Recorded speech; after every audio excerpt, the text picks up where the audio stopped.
Mas vamos falar de saúde, vamos falar da saúde mental. Nós estamos recebendo aqui a psicóloga Karina dos Santos. Tudo bem, Karina? Tudo bem, prazer, muito obrigada. Prazer é nosso em receber você para falar desse assunto. Gente, todos os dias a gente fala da violência doméstica, né? A gente fala dessa violência que chega ao extremo, que é o feminicídio, mas como é que fica a cabeça de uma mulher que é vítima de violência? Ela vai ter diversos problemas psicológicos ao longo de todo esse tempo, né? Então, principalmente no período pós-violência, então quando ela sair desse ciclo de violência, vai ser muito importante que ela consiga ter um suporte familiar, suporte terapêutico, então passar por terapia é muito importante, e também que ela conte com o suporte da sociedade, que também é um fator muito importante. Então, esses três pilares, eles são fundamentais para construir uma saída mais saudável, porque questões psicológicas, de crises de ansiedade, muitas mulheres desenvolvem crise de pânico, comportamento deprimido, tudo isso acaba sendo uma consequência quase que inevitável do pós-violência. Karina, quais são os principais desafios psicológicos, por exemplo, enfrentados pelas vítimas de violência, principalmente aquela doméstica, né, durante esse processo de recuperação? Então, a gente vai passar por um processo de recuperação longo. A gente precisa entender que não vai ser rápido. A gente está num processo de muito imediatismo e nesses processos pós-violência, de trauma, né, não é curto. Então a gente vai demorar, a gente vai precisar de um trabalho intenso, tanto terapêutico, para recuperar a confiança dessa mulher, recuperar a segurança dela, construir um amor próprio, porque a gente entende que a partir daquele momento o amor próprio não existe. Então eu vou ter que construir o amor próprio, vou ter que construir todas as situações de base de uma saúde mental para ela. Quando você fala que não é curto esse processo, o que significa isso? É questão de meses, anos? Meses para ela se recuperar e começar a ter uma vida funcional e saudável, anos até ela superar de fato esse trauma. Mas essas pessoas fazem esse tipo de tratamento ou não? Agora a gente está tendo mais. A busca por psicoterapia desde a pandemia deu um boom. Então as pessoas começaram a perceber que sem saúde mental a gente não tem saúde. Então as pessoas começaram a procurar. Então a gente viu uma demanda gigante de busca por psicoterapia, inclusive de mulheres que ainda estão dentro do espectro da violência, que ainda não saíram. E aí a psicoterapia auxilia elas a também conseguir sair disso. Quando você falou na palavra amor próprio, né? Sim. Ela perde esse amor próprio como? Porque isso afeta totalmente a questão da autoestima, né? Exatamente. Vai indo aos poucos. A gente coloca que a violência, ela não começa do nível mais alto, ela vem bem pequena. Então ela começa com as humilhações, com ele dizendo que você não vale nada, que você não é digna daquele amor e que você é digna daquela violência. De outras formas, colocando isso meio que subentendido. A violência. Exatamente. Por isso que muitas passam anos, porque ela entende que ela merece aquilo. Ela entende assim? Exatamente. Muitas se culpam, inclusive. Então, por exemplo, a gente fez uma ação lá no mês das mulheres na Apvida e a gente teve alguns casos de falas de mulheres que foi bem preocupantes. Delas falando assim, não, mas ele trabalha tanto, aí ele chega tão cansado, então eu não posso fazer nada para estressar ele. Porque ela entende que ele é o provedor, então eu não posso estressar ele. Porque se ele ficar estressado, a culpa é minha. Eu fico em casa o dia inteiro. Isso não é uma fala dela, isso é uma fala que ele coloca para ela. Então, ela vai aceitando essa violência aos poucos e isso se torna um pensamento cristalizado. E quando eu cristalizo um pensamento, depois é muito difícil para eu tirar. E aí, para tirá-lo, demora muito tempo. Karina, se ela aceita isso, ela acha uma situação normal. Sim. Entre aspas. E aí, como é que o apoio pode chegar? Quem que pode ajudar nisso?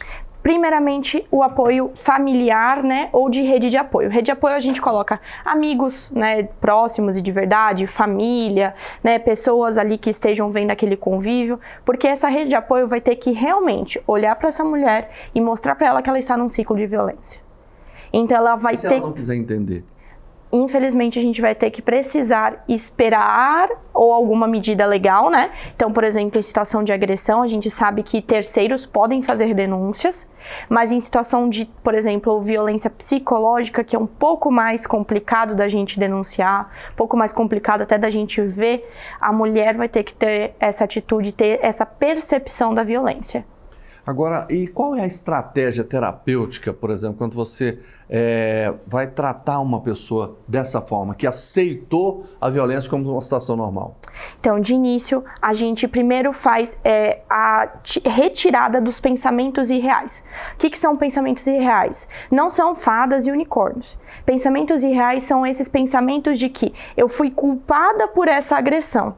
De alguma forma, ou eu mereço essa agressão, ou eu não mereço amor, carinho e respeito. Isso são pensamentos irreais, porque eles não são baseados em fatos.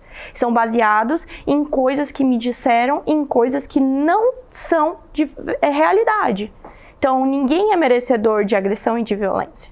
Ninguém precisa e merece estar passando por aquilo. Então, a gente tenta trazer para a mulher essa percepção, então a remoção desses pensamentos irreais e, a partir daí, a construção de pensamentos mais coerentes. Também, a gente vai ter que fazer a retomada da autoestima, da confiança, da segurança, que tudo isso vai configurar um amor próprio. Pois é, sem um amor próprio, mesmo aceitando essa violência, ela ama essa pessoa violenta? Muitas vezes sim, muitas vezes sim. Por isso que é tão difícil. Quando a gente ama alguém, a gente tem muito que a gente ama só quem nos faz bem, mas isso não é verdade. Até nas nossas relações de família a gente pode perceber. Muitas vezes a gente ama quem nos machuca.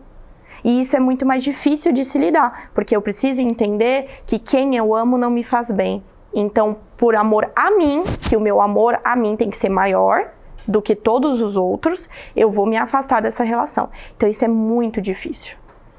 E qual é a estratégia, por exemplo, para reverter essa situação? Para que a pessoa entenda que aquilo não é bom, não é normal, que ela precisa ter amor próprio, ter autoestima e que aquela pessoa que ela ama, na verdade, faz mal. A gente começa colocando exatamente assim na terapia. Eu peço para eles me darem um cenário. Então, por exemplo, me diz uma situação, vamos falar do caso mais grave, né? De uma agressão que você vivenciou. Aí ela vai e conta. E aí, quando ela conta, ela já começa no processo de justificar. Elas sempre justificam. E ela começa a justificar. Quando ela justifica, eu já vou lá e coloco. Olha, você está justificando a atitude dele. Vamos justificar a sua? Agora é a sua vez de se justificar. E aí é a vez dela racionalizar aquilo e entender que ela não teve culpa. Porque aí, ao invés dela racionalizar a atitude dele, ela vai racionalizar a atitude dela. Que ela vai tentar se justificar. E eu não sei até se vocês colocam isso, mas quando essa pessoa que está nesse estágio que a gente está citando, ela olha uma violência com uma outra mulher, ela condena essa outra violência ou não? Ou ela aceita também? Muitas vezes sim, mas depende do quanto isso foi normalizado para ela. Porque aí a gente também vai ter que entrar na questão social. Muitas agressões que não são só físicas são normalizadas. Então, muitas situações de violência a gente entende como normais. Então, por exemplo, ele ser extremamente ciumento e possessivo. E gritar e xingar só porque ela não atendeu o telefone de primeira. Muitas mulheres validam esse tipo de comportamento. E isso é um tipo de comportamento de alerta de um comportamento de violência. Isso é extremamente preocupante. Então, depende de qual tipo de agressão que está sendo vivenciada ali. Se for uma agressão que socialmente é aceita, provavelmente ela vai justificar, porque para ela aquilo é normalizado.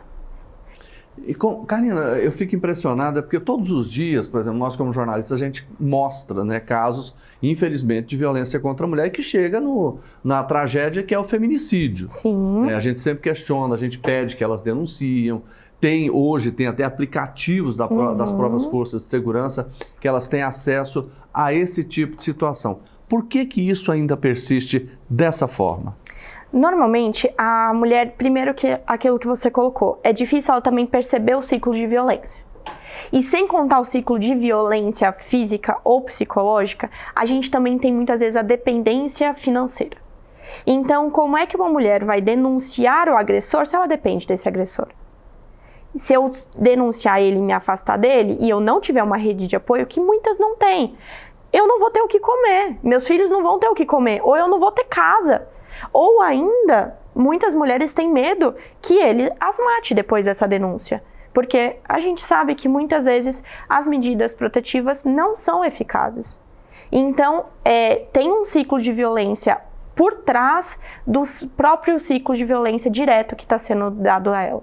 Então, eu vou até ampliar isso aí. Você está dizendo da dependência financeira. Sim. E aí, associada à dependência financeira, ela tem 2, 3 filhos pequenos e ela não trabalha fora. Ela trabalha em casa, cuida de tudo isso, que já é um trabalho muito pesado. E aí? Aí, por isso que eu coloquei, o primeiro suporte tem que ser a rede de apoio. Seja familiar, seja amigos, alguém precisa acolher essa mulher. Alguém precisa realmente abrir as portas da casa dela, colocar essa mulher e os filhos para dentro, tentar adequar essa mulher no mercado de trabalho novamente, mesmo que de início em funções um pouco mais baixas, até ela realmente conseguir qualificação para empregos um pouco melhores, mas essa mulher precisa de rede de apoio. A rede de apoio é fundamental. E óbvio, paralelo a isso, ela também precisa do atendimento psicoterápico, que hoje a gente tem os gratuitos, né, na prefeitura, no CAPS, hoje a gente tem as universidades e escola, tem os planos de saúde. Os planos oferecem isso? Oferecem atendimento. Eu posso falar só pelo plano que eu trabalho, né? Não consigo falar de todos, mas lá na Apvida a gente tem projetos sobre questão de atendimento à mulher, nós fazemos sempre eventos com relação ao acolhimento dessas mulheres. É um público que é muito afetado, a gente tem o feminicídio, a gente tem diversos outros tipos de violência contra a mulher, então a gente está sempre acolhendo. Então é muito importante que nesse momento, primeiro ponto, rede de apoio. Sem isso, essa mulher dificilmente vai conseguir sair de um modo saudável dessa relação. Olha, muito bom essa conversa, gostei muito de falar com a Karina dos Santos, que é psicóloga, falando pra gente sobre a questão da violência doméstica, da violência em casa, do aspecto psicológico, tá certo? Karina, muito obrigado. Eu que agradeço. Bom dia pra você. Bom dia a todos.